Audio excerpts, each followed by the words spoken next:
Back in 2016, we here at Total Pro Sports made a list ranking the 15 first overall draft picks up to that point. But of course, as time has gone on, both players and fan opinions have sort of changed over the years. And now with another decade behind us, it seems like a fun time to take a look back on the last 20 first overall draft picks from 2000 to 2019. So here's our list from worst to first, ranking the NFL's last 20 first overall draft picks. Number 20, JaMarcus Russell, 2007. The Oakland Raiders got, well, next to nothing out of Russell. They passed on so many future Hall of Famers in the Dream 2007 class, including Calvin Johnson, Joe Thomas, Adrian Peterson, and Darrelle Revis. And all they got out of Russell, who endured a rookie holdout and weight problems, was 7 wins, 18 losses, 18 touchdowns, and 23 interceptions. Yeah, not exactly the productivity you expect from the first guy out of the draft. Russell was out of the NFL after the 2009 season.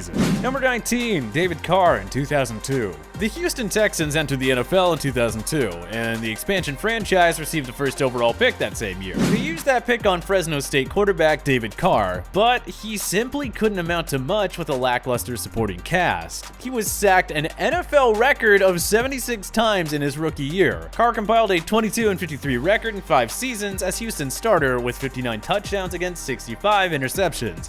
But on the bright side, he did win a Super Bowl 46 championship with the New York Giants as Eli Manning's backup. So, hey, something's better than nothing, I guess. Number 18, Courtney Brown in 2000. 1 year after wasting the first overall pick on Tim Couch, the Cleveland Browns hoped for better luck with Courtney Brown, who many thought would be a franchise-changing pass rusher. Yeah, that really didn't pan out. All the Browns got from this first overall pick was 47 total games across 5 seasons, with 17 total sacks, as ankle, foot, and knee injuries unfortunately derailed Brown's career pretty hard. Number 17, Sam Bradford in 2010. Bradford won the 2010 Offensive Player of the Year award after throwing for 3,512 yards, 18 touchdowns, and 15 interceptions. Unfortunately, that was his peak with the St. Louis Rams. Injuries quickly began to pile up on Bradford. He missed 6 games in 2011 and was hampered by an ankle injury. He later suffered an ACL tear in the midst of the 2013 season and played just 7 games. He missed all of 2014 after suffering another ACL tear in preseason. Then in 2015, he was traded to the Philadelphia Eagles in a package deal that sent Nick Foles to the Rams. Yeah, that proved to be a lose-lose for both teams. Bradford was officially out of the league following the 2018 season after brief stints with both the Vikings and Cardinals. But truthfully, it's kind of hard not to wonder what could have been, as he wasn't a bad player, he just really could not stay healthy. Number 16, Jake Long, 2008. So, Long wasn't actually a bust for the Miami Dolphins by any means. In fact, the Michigan offensive tackle earned 4 Pro Bowl selections, and he was named a first-team All-Pro in 2010. But he was only in South Beach for 5 seasons, and though it isn't the fault of Long, the franchise didn't really turn a corner with him. Long just wasn't the same player when he signed with the Rams in 2013. And looking back, Miami probably would have been better off taking somebody like Matt Ryan or Chris Johnson, as Long was pretty good, but an offensive tackle can really only do so much towards helping a franchise reach the next level, and the Dolphins learned that pretty quickly. Number 15, Jameis Winston in 2015. You know, if he had better coaching and maybe a few more offensive weapons around him from day one, Winston could have been a bona fide star. Instead, he was stuck with unqualified head coaches and only one legitimate weapon in Mike Evans for his first 4 years. Bruce Arians, Chris Godwin, and Evans helped Winston win the passing yards title in 2019, but on the flip side, he still finished with the first 30 touchdown, 30 interception season in NFL history. Winston put up good numbers in Tampa, but he went 28-42 with 0 playoff appearances. Not quite a bust, but certainly a pick the Tampa Bay Buccaneers probably wish they could have back. Number 14, Kyler Murray in 2019. So we honestly, fully truly believe that Murray will be a franchise star for the Arizona Cardinals. But we can't put him ahead of all the other first overall picks that have accomplished so much already. Within 3 to 5 years, Murray could very well be in the top 10. Having won the 2019 Offensive Rookie of the Year award, we all know that sky's the limit for this kid. But at the very least, he and DeAndre Hopkins will be a joy to watch for years to come. Number 13, Baker Mayfield in 2018. Mayfield tossed 27 touchdown passes in the 2018 season, and that's the most ever for a rookie signal caller. When the Browns added Odell Beckham Jr. in the 2019 offseason, Mayfield was expected to take Cleveland to the postseason. That never came to be. Mayfield clashed with the media and seemed to be more focused on internet trolls rather than his play on the field. The Browns hired an unqualified Freddie Kitchens as head coach, and 2019 turned into another dumpster fire in the land. But Mayfield showed so much poise and promise in his rookie year. A rebuilt offensive line and a new head coach in Kevin Stefanski could help Mayfield rebound in 2020. So far, the good has outweighed the bad. Just be patient, because honestly, he's way too talented to be deemed a bust right now. Number 12, Jadeveon Clowney in 2014. The Texans at the time really needed a quarterback, but they just couldn't pass on this so-called generational pass rushing talent. So Houston took Clowney first overall, hoping he'd form a dynamic pass rushing duo with JJ Watt. Unfortunately, Clowney was limited to 4 games in his rookie year due to injuries, and he didn't produce much in 2015. But Clowney finally broke out in 2016 with 6 sacks and a Pro Bowl selection. But that wasn't enough for the Texans, and they wound up trading Clowney for a minimal return to the Seattle Seahawks before the 2019 season. Clowney never reached full-on superstar status, and the Texans never reached the next level with him. So while Clowney wasn't a bust, he hasn't really performed like you'd hope a first overall pick would. Number 11, Eric Fisher in 2013. Fisher looked like a bust in the early phases of his career, but honestly, that's par for the course for the 2013 class. But the Kansas City Chiefs stayed patient with Fisher, and boy did it pay off, as he earned Pro Bowl selections in 2018, helping Patrick Mahomes win the league MVP award. He had yet another superb year in 2019, with only allowing 1 sack, according to Pro Football Focus. Fisher and the Chiefs went on to win Super Bowl 54 against the San Francisco 49ers, and it looks like they both have plenty more great years ahead of them. Number 10, Jared Goff in 2016. So how do you view Goff? As the guy who's guided the long-time struggling Rams to 3 winning seasons, 2 NFC West Division titles, and a Super Bowl 53 appearance? Or the guy who carries an albatross contract while benefiting from Sean McVay's brilliant offensive system that's been loaded with superstars? At any rate, Goff has been better than most initially expected. Stats are stats: 87 touchdowns, 42 interceptions, a 62.4 completion percentage, and 33 wins against 21 losses over his first 4 NFL seasons is not too bad. He certainly isn't a bust by any means, and, well, he still has lots of time to regain his MVP-like form. Number 9, Mario Williams in 2006. So, yeah, that Carr pick really didn't work out too well for the Texans. But you know who did for sure? Mario Williams! The 6'6" defensive end emerged as one of the league's top pass rushers over his 6 seasons in Houston. Williams had 2 double-digit sack seasons, and he hit at least 8.5 sacks 4 times. In all, Williams had 53 sacks in 82 games with the Texans. He earned 1 first team and 2 second team All-Pro selections, and Williams was a 2-time Pro Bowler with Houston, as well as a 2-time Pro Bowler with the Buffalo Bills. He certainly lived up to those high expectations, but don't expect him to be a Hall of Famer or anything. But hey, few pass rushers brought it like Williams did during his prime years. Number 8, Carson Palmer in 2003. He is one of the most frustrating and inconsistent quarterbacks of all time. But truthfully, there was more good than bad in Palmer's career.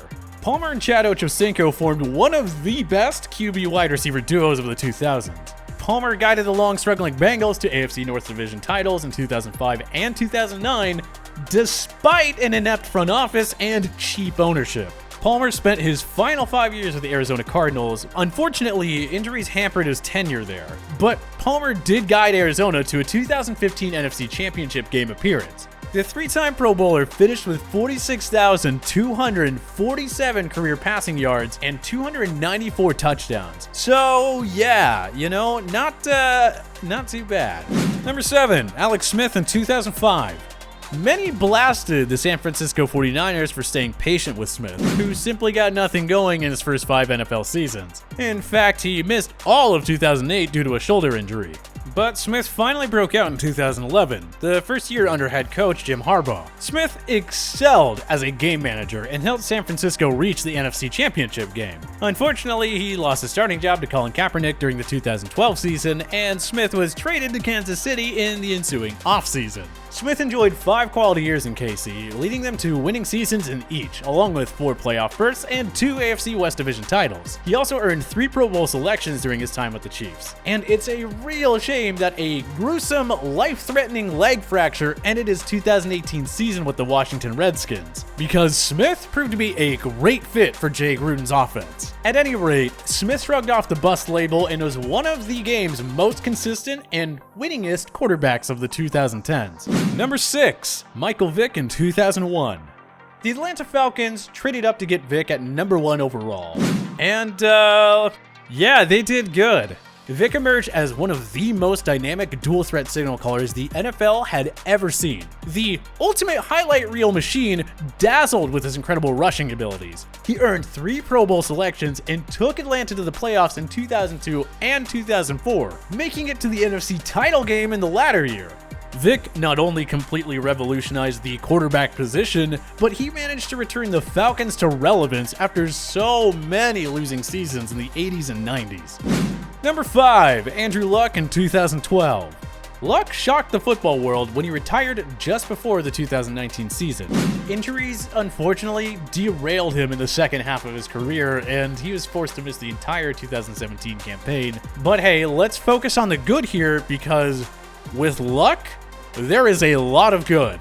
Luck was successfully able to fill the void that Peyton Manning left behind in Indianapolis. He was able to take the Colts to the postseason in each of his first 3 years, and Luck managed to do all of this with a horrible offensive line and on a team where the GM and head coach constantly clashed. I mean, just imagine if he had Frank Reich and Chris Ballard from day one, and not just for his final year. Luck was able to earn 4 Pro Bowl selections, and he took the Colts to the playoffs in 2018 and subsequently earned Comeback Player of the Year honors. He was well on his way to a Hall of Fame career. It's just a shame that these injuries piled up and caused him to retire so early. But hey, you know what? 4 playoff appearances will do nicely. Am I right, Colts fans? Number 4, Matthew Stafford in 2009. The Lions haven't been a title contender with Stafford, but he is the reason why they haven't been downright awful for these past 10 years. The ultimate stats machine is already up to over 40,000 career passing yards and 250 touchdowns. And because of Stafford, Detroit was able to make it to the postseason in 2011, 2014, and 2016. The Lions have 4 winning seasons with him under center. Imagine how much worse this team would be without Stafford. It's kinda easy to forget that the Lions went 0-16 the season before they drafted Stafford. Despite the awful front office, ownership, and multiple coaching changes he's endured, he's done pretty dang well. Few quarterbacks would have fared any better in the same situation, so a round of applause for Stafford. Although it must get exhausting having to carry that team on your shoulders. Number 3, Myles Garrett in 2017. So he's still relatively young, but boy, let me tell you, the Browns finally hit a home run with a high-end draft pick. 30.5 sacks through 37 games in 3 seasons speaks for itself. But undeniably, Garrett is a world-class pass rusher who has plenty of Pro Bowl selections ahead of him. The only question that now remains is if the Browns will find a way to waste his prime, or if Garrett can be the difference maker that guides them to a long-term success. Now, it is the Browns we're talking about, so I wouldn't hold my breath. Number 2, Cam Newton in 2011. Don't let his injury-filled 2018 and 2019 seasons, nor the ugly departure from Carolina, overshadow what Newton did from 2011 to 2017. The man was an absolute stud. Newton won the 2011 Offensive Rookie of the Year and the 2015 MVP and Defensive Player of the Year awards. Newton led Carolina to a Super Bowl 50 appearance in his MVP season too. Carolina went to the playoffs 4 times over a 5-year span with Newton between 2013 and 2017. Honestly, there's nothing else to say. He was absolutely the definition of a franchise quarterback for Carolina, and he could have done so much more if injuries didn't derail the end of his tenure as a Panther. Number 1, Eli Manning in 2004. Manning was actually drafted by the San Diego Chargers, but he refused to play for them. So he was sent to the New York Giants in a blockbuster deal that brought Phillip Rivers to San Diego. So Manning was among the most inconsistent quarterbacks of all time.